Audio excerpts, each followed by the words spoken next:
Justin, I am so grateful to have you on the High Performance Mindset podcast. I welcome you from Colorado today. How are you doing? Good. Thanks so much for having me. I know we've been trying to connect and life has been crazy, so it's good to finally talk to you. I'm really excited to talk with you today and just to hear more about your journey and Gabe's journey. And so maybe just to get us started, Justin, how about you just describe a little bit about your passion and what you do right now? Yeah, right now I have a couple different passions. I like to try to stay as busy as possible. So first and foremost, I'm the chair of the Like Gabe Foundation. We fund rare cancer research. It was created by Gabrielle and two of her best friends back in 2018. Probably my second passion is running, trail running, mountain running, spending time in nature and kind of exploring and getting lost. And that's kind of a highly enjoyable thing for me. And then third, I shouldn't say third, is being a physician, but obviously we're in a pandemic and I really am grateful to be a physician because I feel like I get to help people, and it's a very it's something I wanted to do my whole life, and it's something I've always enjoyed doing. So it's a very fulfilling job for me. Oh, that's wonderful. So I'm hearing that you really live your purpose and your passion through your work as a physician. Definitely. Yeah. It's interesting to see people that are vulnerable and struggling, or just people that are sick, and them putting their trust in you. So you kind of feel like you better do a good job and help them out or help them in whatever direction they want to go. How has your work changed given COVID? Tell us a little bit about your job as a physician, who you work with, and then how your work has changed during this time period. Yeah, it's been a bit of a roller coaster. I work at Abbott Northwestern Hospital, and the higher ups have been great at getting us super prepared. So it kind of all started March, April. We were seeing chaos in New York. Thankfully, that never really happened in Minnesota. But come mid-May, our numbers were really getting up. Our intensive care units were filling. And then all of a sudden, things really dropped off. And now they're starting to climb again, which isn't great. But it's just a very different environment and atmosphere as everyone sees outside. Like when people are always wearing masks, it's different socializing with people even. And we see a lot when we're not seeing coronavirus patients, we're seeing a lot of really sick patients that we're avoiding the hospital, and we're seeing a lot of mental health, a lot of alcohol abuse, drug abuse, that I think is all being manifest through the same vein of COVID and isolation and fear and worry and things like that. Yeah. How have you been coping during this time just with COVID? What have you been doing to make sure you keep your mental health strong? Yeah, honestly, I think one thing I learned from Gabriel and learned through our hardships and my hardships is no matter how bad or how hard a day is, if you can kind of get out, get active, get your blood flowing, at the end of it, even if you have a terrible workout or if you have the best workout of your life, you're just going to feel a little bit better. It's going to take the edge off. So I've been kind of running hard in the mountains, focusing on finding new trails, new beauty, and there's tons of it in Colorado. So that's kind of been my rescue after putting in long shifts in the hospital. Yeah. I love following you on Twitter or where is it? Instagram? I don't know where I follow you, but just seeing all your running journeys. So one of the reasons I wanted to have you on is just for the listeners to better understand Gabe's story, and also to tell us a little bit about Brave Like Gabe and the foundation. So to get us started with that, Justin, tell us how you and Gabe first met. Yeah, so we both ran high school in Minnesota. We didn't know each other. We both came to the University of Minnesota in 2004 as freshmen, and we met. It's called Super Block. There's 4 dorms at the University of Minnesota, and kind of the runner kids were all mingling. And this is the first time we ever met. We decided to go play a game of pickup basketball. She had on her I call the general issue long cut basketball shorts. She was stubborn and athletic and liked to win from day one. So that kind of drew me to her. We became best friends, study buddies, and then formed a relationship, and it kind of went from there. Yeah, that's wonderful. Yeah. When I think about from an outsider's perspective, like I saw Gabe overcome so many things in her life. You know, it was cancer 3 times, right? And I'm thinking about just difficult races as an elite runner. She got 4th at the trials, right? Which is really difficult because you're Yeah, so close. I think that 4th place is the most difficult place to get, you know, when in a totally. qualifying race like that. Um, how did you see Gabe overcome those difficulties and challenges? I think honestly, it was always her perspective, and even with a hard diagnosis, when you're sometimes battling the clock, knowing life isn't infinite, but it's finite, as it is for all of us, just for some in more of an accelerated fashion. But I think that really drove her to make the most out of every day. And it was funny because, like, the obstacles in racing, she'd have a terrible race, like the worst race of her life. And it'd be like, for me, I'd second guess myself. It'd probably turn into this downward spiral, and I'd be like, I'm not fit. I shouldn't be racing. I need to train for 2 months. But she'd go to the track 2 days later and set a PR. And it was like she just had this short term memory where she forgot the bad race or used it as fuel to have a way better race the next time out. And that was just how she approached life. If you got a bad day at the doctor's office, a bad diagnosis, a bad prognosis, she kind of wiped the slate clean and said, we're going to move on to another treatment. We're going to keep running. We're going to keep living and traveling. And it was really a perfect way to live. Yeah. Well, and one of the things that I just heard you say is that she would use these. Do you think these difficulties like fueled her, or like do you think they helped her become stronger? I mean, yeah, 100%. But I think the craziest thing that is often overlooked, because the Instagrams and the Twitters didn't overly exist back then, but what would have been her senior year of college, she was a great runner for like the normal person, but she was not an All-American. She wasn't competing really at national meets. She was hoping to be towards the front of the conference meet, but then she got a cancer diagnosis, had a radical neck dissection, which is it's a pretty big surgery, had a summer of radiation, and then basically took the summer off, tried to like ran to her radiation treatments, 10 minutes there, 10 minutes back, which is crazy. That just shows how dedicated she was. But then 6 months later, she was second place at the NCAA meet, which if you asked anyone who she was the year before, no one like that knew NCAA track would have known her name. Right. Wow. Last year we did a study, Justin, where we interviewed elite athletes about how they developed their grit, and all of them said that they had overcome significant adversity to get to where they are. And it was like that adversity that set them up for success. And we weren't really expecting to find that, you know, that it was like that was the thing that helped them get there. And that's what I just heard in that story about, you know, Gabe's senior year. As a gopher, is like, do you think that cancer diagnosis like helped her win, you know, get second at the NCAAs, like, and kind of just tell us a little bit about like, how did you see her make sense of that in her head?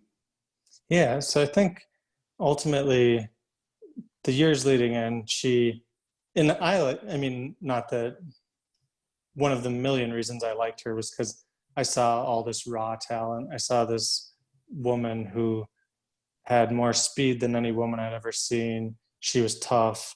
We'd go for a long run and she'd hang with me just out of stubbornness. But Yeah. it did take the cancer diagnosis to kind of unlock it. And for her Okay. the year before, she didn't dream of being a pro runner. She wanted to go to law school. But then she was Wow. diagnosed with cancer and she said, I'm going to focus all my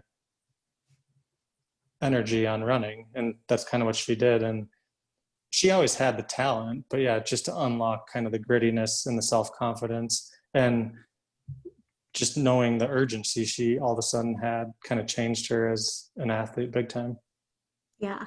So how did you see her develop that grit? You know, like I like what you said about like stubbornness. Maybe it was a little bit of stubbornness, but like this ability to stick with it when it was hard, if it was a run with you or whatever that might be. I think part of the development was just her getting this very stiff filter of knowing what's important and what's not important. And I think Okay. that kind of worked also in like a pain filter. It's like, ooh, like when you're running hard, it hurts. But it's like, for me now, and it's how I cope a little bit, when I'm like running up a mountain, I'm like, wow, that really hurts. Like my heart hurts. I have a side ache. But I'm like, it doesn't really compare to the hurt you've experienced in other aspects of life.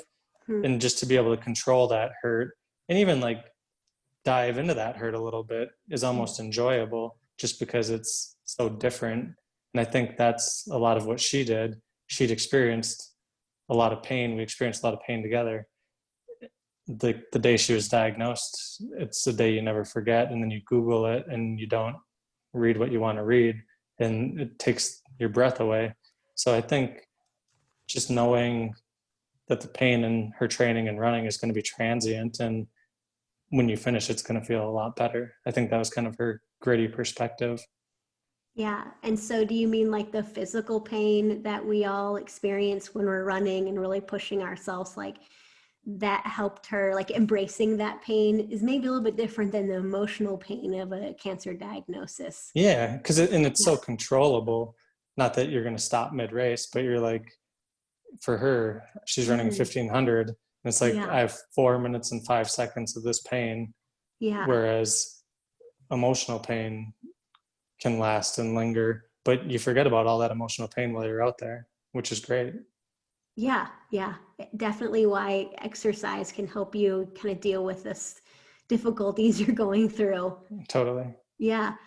There's a couple of moments that I found Gabe incredibly inspiring. You know, like every conversation I had with her, she was always inspiring, but two moments that I remember. One, I think it was on Instagram where I saw her like in bed, ready to go into surgery in the hospital. And she said like something like, "This is happening today. Not to me, but for me," you know, just like as a way to like help her deal with it, right? Like she wasn't a victim. So how did Totally. you see her emotionally cope with it all? Because I think like, you know, maybe one of our biggest fears as humans is to get cancer, right? It's such a scary disease, or a diagnosis, maybe the best way to say it. Yeah. But how did you see her like handle that? I think, and again, she is stronger than me, but I distinctly remember days in the hospital where it'd be a bad diagnosis. She'd never cry in front of a doctor because she was too strong to do that. But maybe if we were in New York, we'd go back to like the hotel or go back to our condo, and we'd cry or we'd embrace, and it'd be hard. But after like X amount of time, she'd be like, okay, this is done. Like, we're not crying anymore. We're not wasting our day. We're going to Okay. go do something. And then we're going to go get like a shake or like go to a movie. Like, we're just going to keep living, because that's all you can really do. And if you let the depression, the sadness cripple you, you can just go lay in bed as well. But she was constantly needing to move forward. And I was always beyond impressed how she she just didn't want to waste any time she had. Hmm. And that was kind of how she looked at all these. They were all little obstacles that may end up taking her life, but she wasn't going to look at it like that. She was just going to look at them as little obstacles she was going to overcome. And later in her life, she got to share a lot of those obstacles in a lot of ways. She dealt with it. And I think she helped. I know she helped an incredible amount of people out. I know she did as well. And I appreciate what you just said about like not wasting time that we have on these little obstacles. Other people might perceive them as really big obstacles, but just the word like little also kind of shows a little bit about her perspective. And you said like how this is a great way of living. Tell us a little bit about your perspective, because I think everyone who's listening right now, um, I think their mind's blown, you know, like in terms of how she was able to do that. But in your perspective, how is it a great way to live? Yeah, I mean, honestly, and it's how I'll continue to live the rest of my life. But once she had metastatic disease, so in 2016, and even before this still, but CT scans she had were more spread out before that. But once she had a large tumor intersection in her liver, we knew she was going to get a CT scan every 3 months.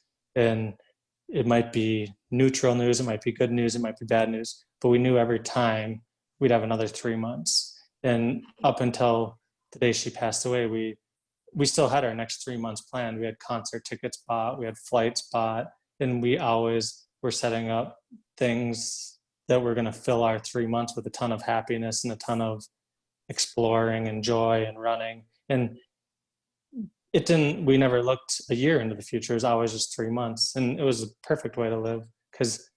And I know if you have kids and you have other obligations, it's a little different. But I think if you always keep something in that 3 month window, whether it's like a special walk, or if you're in Minnesota, like driving up the North Shore, just something like, it can be trivial and small, but you still need something to keep you moving forward. And that's kind of what we always did. Yeah, love it. Tell us the story about Chip Gaines and meeting him. I know Chip and Joanna have been such supporters, and then that Gabe trained Chip for his first marathon, right? So Yeah. tell us actually how that encounter happened, and just that about that relationship. Yeah. I mean, I guess through my time with Gabriel and through everything that happened and all of our experiences, I stopped really believing in chance, because too many strange things happen for it to be chance. But Yeah. she was on a clinical trial in New York. It was around 6 months of immunotherapy, and this was going to be our last visit. We didn't know before going there, but she got a scan. Her tumors had grown, so she was going to stop the trial because it didn't make sense if it wasn't doing anything to her cancer. So, which isn't good news. So we went to the doctor that morning, got bad news. We had a flight out that night, and we always ran around Central Park. So I run longer distances. I did a 6 mile loop, and as I was going to grab her, there was a guy sitting on a bench, and he yelled at me, and he's like, "Hey, you have a pretty stride." And I'm like, "Thanks." Didn't think twice. And then he yells at me again. He's like, "How long would it take a fat guy like me to run a marathon?" And I'm like, "I have no idea. Leave me alone." And he's like, "How long?" And I'm like, "Do you mean hours or months to train?" And he's like, "Months." And I say, "4 months." So I grab Gabrielle, we're walking, she's waiting for her GPS watch to connect. And this guy yells again, he's like, "Hey, it's you." And then she's like, "Oh, hey, Chip." And I'm like, "Oh, he must be a friend of Gabe's and he's just harassing me." But it ended up being Chip Gaines.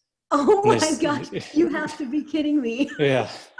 So then they're chatting, and I'm like, "Who is this guy?" Because I mean, she'd made me watch the show, so I'd seen it, but after a hospital shift, it's kind of just happy TV where you're this crazy guy's doing demo day, his wife's making these beautiful homes, but you're not really. And he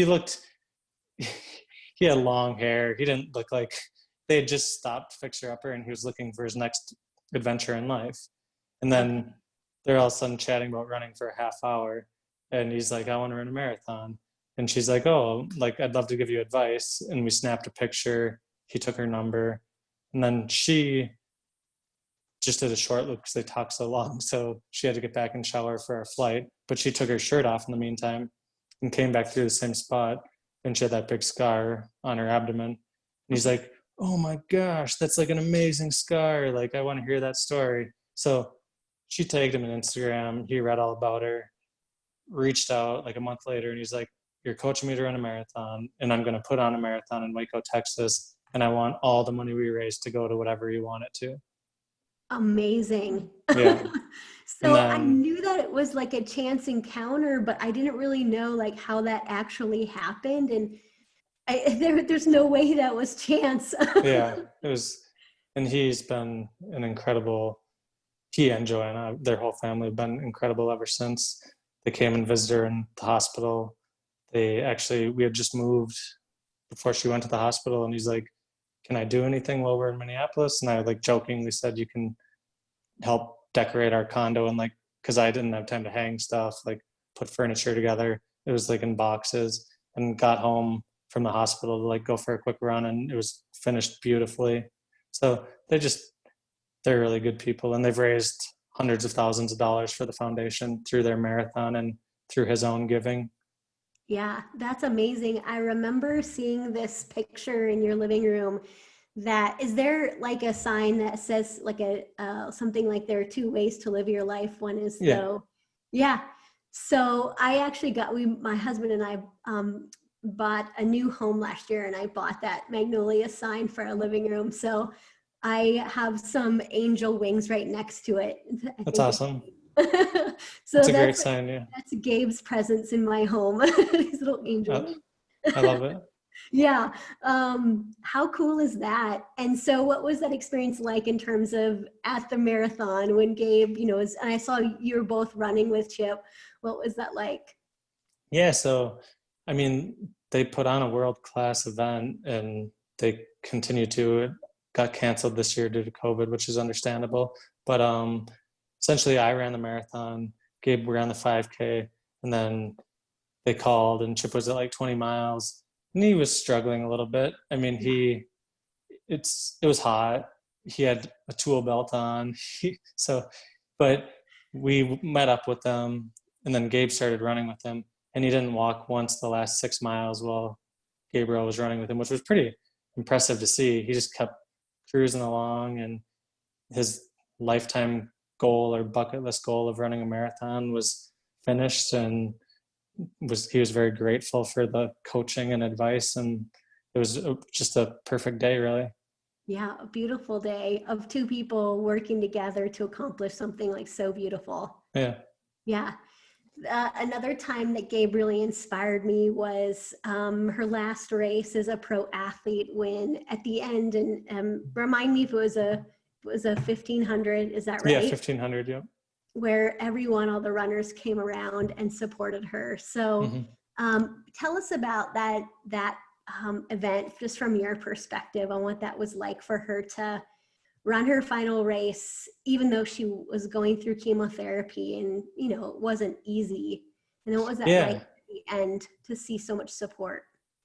I mean, it was incredible, and I think it was well earned, I guess. I joked with her after that she probably ran the fastest 1500 ever for someone that's on a few months into chemo. I mean, in like layman's turn, if it was a mile, she still would have run, I think, like 4:55 for a mile, like deep into chemotherapy.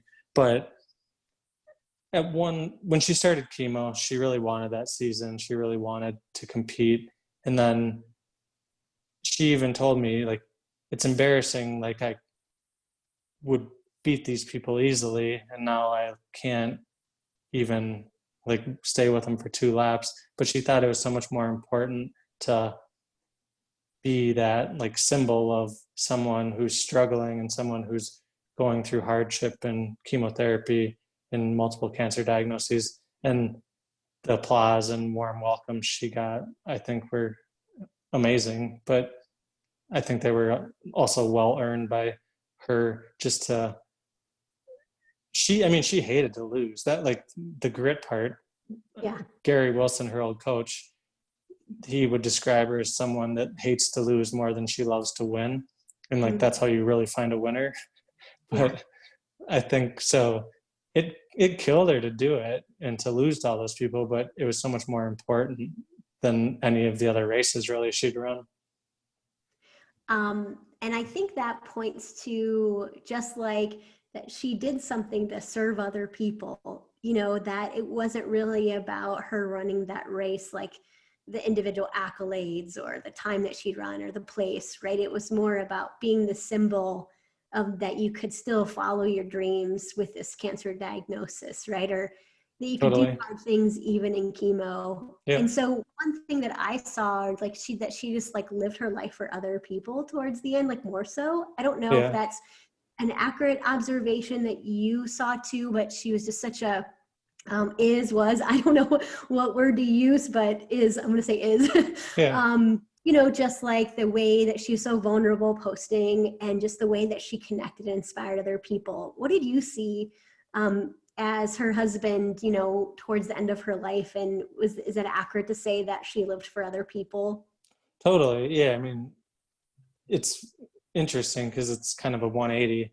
And there's like a very distinct time when you could see it, even because early on she didn't want to be the girl with cancer. She wanted to be Gabriel Grunewald, the 11th fastest American 1500-meter runner ever. Like she wanted to be the anonymity of being a great runner and didn't want any sympathy. And she never wanted sympathy, but she realized later during treatment, it's going to be near impossible to train. And she did have a voice, and she had so much to share. And she became incredibly selfless to the point that it was exhaustingly selfless, but she was passionate about everything. And she really, like I said, she had the filter to do things that were important and not do things that weren't important. And she found a lot of very important things to do in her last few years. Yeah. And Selfless, can you give us an example of what you saw her do? Yeah, I mean, in hindsight, I feel terrible because we'd be sitting on the couch watching a movie or something, and she'd be on Instagram for 2 hours, never look at the movie, but she's writing back individuals that wrote her that are dealing with cancer and asking like how she ran, what she did. And it's just like, just giving yourself up and making yourself so available. When she was passing away, I was open about it, which I was never comfortable at the time with how open she was, but then seeing how important it was to people, I clearly became comfortable with it. But I was like, can't we just like live our own life and be like invisible? But yeah, but she didn't want to do that, and she wanted to be like a beacon of hope. But then I get hundreds of messages in, like, not even in the cancer realm, but people that are depressed or suicidal or thinking about ending their life, and they're like, I wrote your wife 2 years ago. I had a plan to kill myself, and I didn't see anything. I was so hopeless. And she took her time to write me back.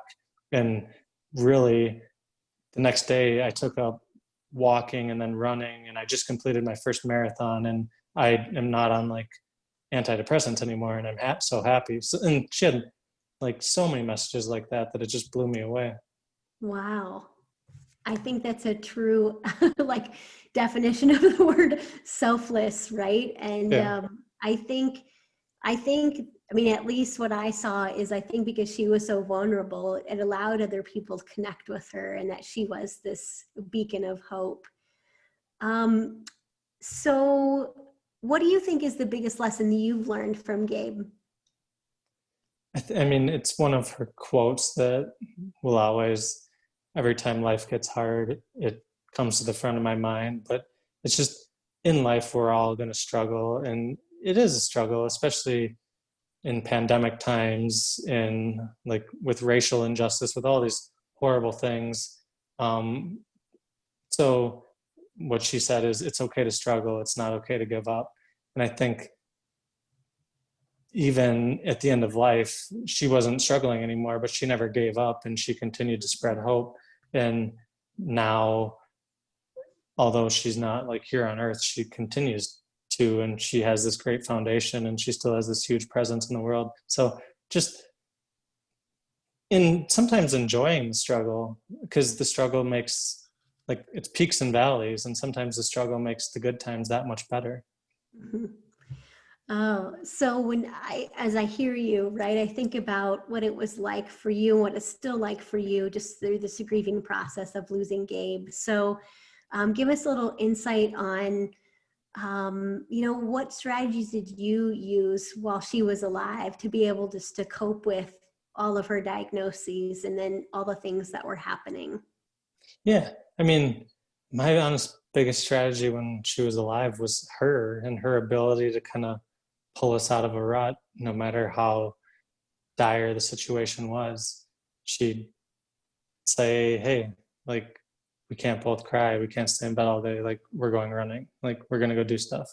And I think through how many times she pulled me to do that, she just made me capable of doing it on my own. And it it doesn't always, I mean, it never fixes everything, and it doesn't always make everything better, but it does make things a little lighter. It gets you in a different headspace, I think, and it just can change a perspective. And so many times I've found something or seen something that I needed to see, and I'm never going to see that when I'm laying in bed. Right. Absolutely. What have you done now, in the last year or so to be able to cope with her passing? What have you been doing? Yeah, I mean, I think I've been trying to continue to live how she or we lived. I've been running a lot, exploring, adventuring. We both love being in the mountains, spending more time in the mountains, being open to new relationships, like all those things. And I think it's definitely a process, and there's not any one way to do it. And some people go through it fast, some people go through it slow. Sometimes it's just like hitting speed bumps in a parking lot. You're good for 5 days, then Right. you can't stop crying, or like, and it just happens. But in time, initially, I think I felt a lot of guilt, and I think of all the things I could have done so much better. Like, why did I even work? Like, why did I go to med school? Why did I go to residency? Those were like 80-hour weeks at times, 100-hour weeks where I'm just a zombie taking her for granted. But that afforded us in the last few years to travel and see the world and do all these other things. So, Right. and with time, all the guilty feelings have kind of melted into like all these beautiful experiences we've had. And that's just really got better.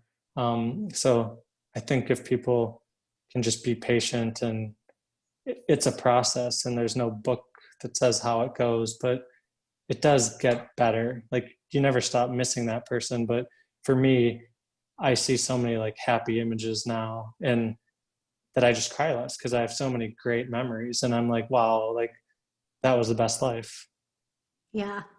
When you think about, I know people who are listening who maybe they are grieving right now or they're struggling in some way. What advice would you give to those people who are listening who might be grieving something? Yeah, I mean, for Gabriel and I, were, we religious people. So we have a faith, and we think that, I mean, I believe there's a heaven or there's something. I don't know exactly what it is, but, and that helps me cope a lot. But I also, like I said, I don't think things happen by chance. Mm-hmm. So like every time I go outside, it's like I'll be having the worst day, and like a terrible grieving day, and everything makes me just want to crumble, and like, and you get really bad thoughts. Like, it can get really dark, but then all of a sudden out of nowhere, it's like sunny, and there's the biggest, brightest rainbow in the sky. And if you don't like look up and look for the signs, you'll never find them. I had a terrible night where, and it's not like, but you have bad thoughts, like thoughts of like harming yourself, thoughts of not wanting to be alive. And I ran to the cemetery. It's a 5 mile run from my house. And I like couldn't get out of the headspace. And I was just, the run didn't help. But I laid down for the first time ever on my back, like where she lays.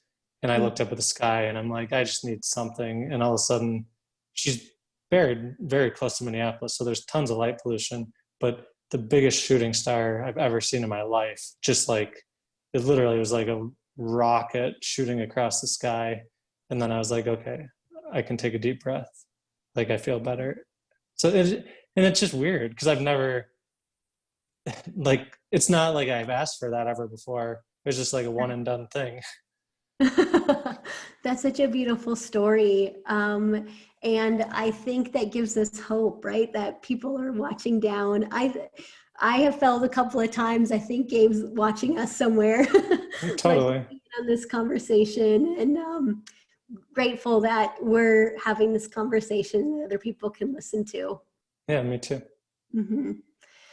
So tell us a little bit more about Brave Like Gabe, just the foundation, how people can get involved, how they could donate. Yesterday I was on there and I was like, you guys got some more cool gear. Oh, I was gonna wear my Brave Like Gabe shirt. I don't know why I forgot. Like had it all sitting out ready today. But I was like, I gotta go buy some new cool things on there. So just tell us a bit about the foundation and what you guys have been up to lately. Yeah, so Brave Like Gabe was started in 2018 by Gabriel and two of her friends, like I said. It's a 501c3, a nonprofit. We have various fundraisers and then various people that fundraise for us. The money we raise goes to rare cancer research. And then our kind of second mission is to keep people active, spread hope, both.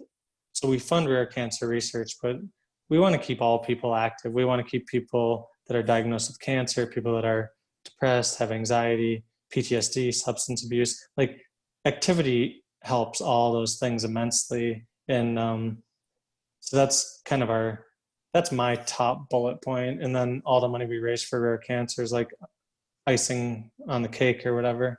But currently we're actually in the midst of interviewing for a new executive director, which is very exciting. So we have a 5K we put on that became virtual this year. There's a second opportunity in September. We did kind of like a double June and September thing because we had to cancel the in-person, and we thought in June people could use a reason to get outside. Yeah, And we for thought sure. maybe COVID would be dying down by September, but who knows? Aside from that, we have a lot of amazing people that just reach out and want to fundraise on their own. There's a woman right now running the PCT across Oregon, and she's trying to set the fastest time ever, and she's raised like $12,000 for the foundation. She just made like a GoFundMe page. So Wow. yeah, lots of great stuff. And actually other people who have lost loved ones, a woman just passed from rare cancer around a week ago, and in her obituary she stated, like, in lieu of flowers, please donate to Brave Like Gabe. And I still, our like account's email shows all the donations. And I'm fortunate enough, that's another thing, like when I have a bad day, not everyone has access to this, but I like click onto the account's email and see like these donations in like in honor of, in memory of, and like, or even if it's because I had a bad day and looked at like Gabriel's Instagram page and now I feel better. Like all this stuff comes in and inspires me hugely. And then we have our online store. It's all at bravelikegabe.org, but we sell running apparel and then comfy t-shirts and sweatshirts. So lots of stuff. We will be obviously paying the executive director, but we just grew our board as well. So we'll have a large working board. So we try to really minimize any funding towards paying people. All the money from the online store goes to rare cancer research, because one of Gabriel's main objectives was to not have any waste. We just want to be an incredibly clean foundation. We don't have a headquarters. We don't really have any overhead, which is nice. So that's important to me because that was one of her big wishes. And for people to get involved, they should head over to bravelikegabe.org. They could get some of the gear or donate, or maybe they have a race coming up that they want to raise money for Brave Like Gabe. I'm hearing Totally. ways people can get involved. Is there anything else they could do to get involved? Yeah, Maybe I mean, the virtual 5K. yeah, sign up for the virtual 5K as well. We do one thing that's people like, or I think is pretty cool, where we share something called My Brave Story. So people that have struggle, and it'll be expanded to basically anyone, but kind of share, it's specific questions. You can submit it on the website. Then we share it through like social media and on the website. But I think it's cool to share people's uplifting stories of how they persevered and then found hope and kept going. So it's nice. Like Gabriel was always a little uncomfortable with Brave Like Gabe because she's like, everyone else is brave too, but I think she's extra brave. So it can be brave, like insert your name here, you know? Brave Yeah. Like Gabe's just kind of the header. Yeah, that's beautiful. And talk about, I don't, like she was so incredibly brave that, I just think of all the ways that you just shared with us of being able to take these difficulties and turn them into maybe opportunities or ways to move forward. Justin, I'm so grateful that you spent some time with us today. I'm glad that we were able to jump on finally and hear some things I got from our conversation. I loved just all the stories of Chip Gaines or, Gabe's last race, or the story of you laying by her gravesite and just getting that shooting star, right? I think all those stories, just as we listen, give us hope in our life. And I know that, in different ways, people are struggling right now. If they're struggling with COVID or just the lack of opportunities, or maybe they're struggling with their own health, or they've lost somebody that they love, and just so how you talked about how she just lived so selfless, particularly at the end of her life. And then her favorite quote, that we'll all struggle in life and it's okay to struggle, but it's not okay to give up. So Justin, how can people reach out to you or follow you and your adventures? Yeah, I do the Instagram thing. It's Justin Grunewald or Justin Grunewald 1 or something. And then I don't even know what my Twitter handle is, but I'm always open. I try to always go through. I do get a lot of messages from people that are diagnosed with cancer, or spouses or loved ones, and I try to respond to everyone. And I think that's important. Just sometimes it gets backed up after certain, like after Gabriel's birthday or day of passing. Those are like days, and sometimes you just need some time off from social media. But I try to get back to anyone, and people can shoot messages through the foundation, and those make their way to me eventually as well. But And yeah, following bravelikegabe.org or following Brave Like Gabe on Instagram is the best place, because I think there's a lot of good inspirational, hope-filled stories on there. I agree.